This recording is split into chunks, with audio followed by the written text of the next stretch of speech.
Declare करते तो game हम चारों में आएगी। हाँ ओके। तो मुझे कैप्टन बनना है। पिछले हफ्ते उसने सारे संचालक वाले टास्क किए थे, उसके बाद जो थे ना उसके अपने टास्क में सारे हारी है वो। Come on. जो सही है वो सही है और निक्की कैप्टन नहीं बन सकती क्योंकि उसमें इतना दिमाग है नहीं।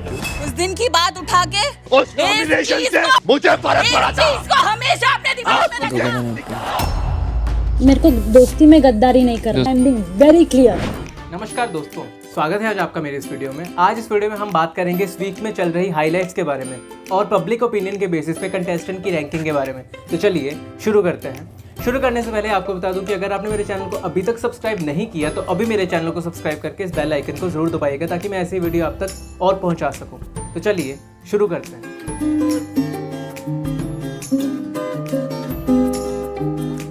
बिग बॉस का ये वीक रहा काफी ज्यादा धमाकेदार। जी हाँ, इस वीक में लगा कि बिग बॉस ने रियल सेंस में सब कंटेस्टेंट की गेम पलट दी है। चाहे वो सीनियर्स का घर से जाना हो या गौहर और हीना के साथ सिद्ध की तू तो मैं हूं, या पवित्र एजाज का बेकार संचालक बनना हो, या निशांत का कैप्टन बनने के बाद कैप्टन के पद से उतारा जाना हो, या राहुल निशांत निक्की और जान के बीच की दोस्ती में दरार आना हो। ये वीक रहा काफी ज्यादा मजेदार। तो चलिए अब बात करते हैं इस वीक की हाइलाइट्स के बारे में। इस वीक की अगर हाइलाइट्स की बात करें तो सबसे पहली हाइलाइट थी बिग बॉस के द्वारा सीनियर्स को टास्क देना। जो भी ये टास्क हारेगा उसको बाहर का रास्ता दिखा दिया जाएगा। वहीं गौहर और हीना के द्वारा ऑब्जेक्शन किए जाने पर सिद्धार्थ की टीम को हरा दिया गया और सिद्धार्थ को बाहर का रास्ता दिखा दिया गया। वहीं सिद्धार्थ की टीम में निक्की, एजाज और पवित्रा थे। निक्की एक कंफर्म सदस्य थी जिसके कारण उनको बाहर का रास्ता नहीं दिखाया। वहीं पवित्रा और एजाज को बाहर का रास्ता दिखाने के बाद उनको री एंट्री फिर से करवाई। अब इस बार बिग बॉस ने एक नया जोन बनाया जिसको रेड जोन का नाम दिया गया। जो भी सदस्य इस रेड जोन में होंगे उन पे एविक्शन का खतरा हमेशा से बना रहेगा और इस हफ्ते पवित्रा और एजाज दोनों ही इस रेड जोन में हैं। इस वीक की दूसरी हाईलाइट थी एजाज और पवित्र का बेकार संचालक बनना।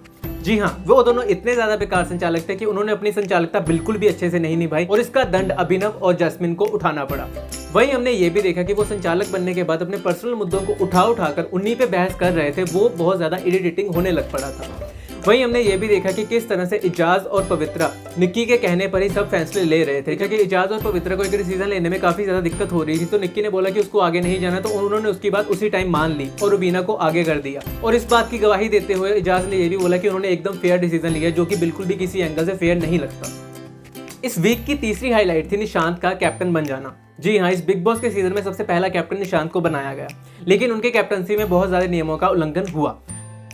पहला नियम ये टूटा कि निक्की के द्वारा रेड जोन में चले जाना। दूसरा नियम ये टूटा कि कैप्टन बनने के बाद भी निशांत अपने घर का काम कर रहे थे। और तीसरा नियम, जो कि बिग बॉस के घर का सबसे इंपॉर्टेंट रूल होता है, उन्होंने वो भी ब्रेक किया और वो था जान और निक्की के साथ नॉमिनेशन डिस्कशन करना, जिसकी कीमत निशांत को बहुत ज्यादा उठानी पड़ी और उनको कैप्टनसी के पद से उतार दिया गया।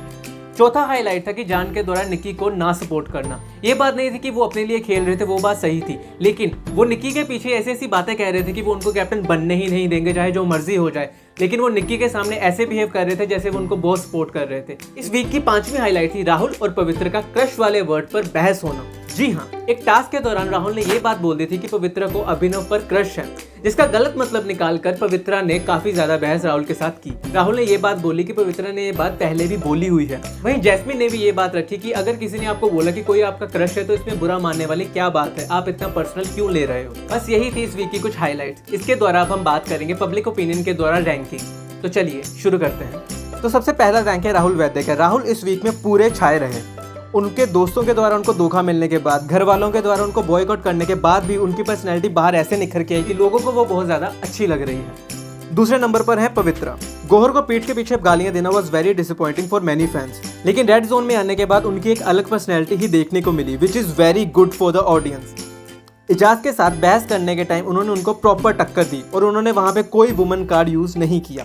उसके बाद की अगर रैंकिंग पे बात करें तो घर में ऐसा कोई नहीं था जिसने बहुत ज्यादा इंप्रेस किया हो। जान तो एकदम डबल ढोलकी बन गए हैं, जहां निक्की के आगे वो उनकी तारीफ करते थे और निक्की के पीछे उनको ही कहते थे कि अब वो निक्की को कैप्टन नहीं बनने देंगे। वहीं निक्की अपने मुद्दों पे तो जरूर बोली, लेकिन इस वीक उन्होंने काफी ज्यादा डिसअपॉइंट किया। वहीं हमने देखा कि निशांत कैसे दोनों टीमों से खेल रहे थे और कैप्टनसी को हासिल किया।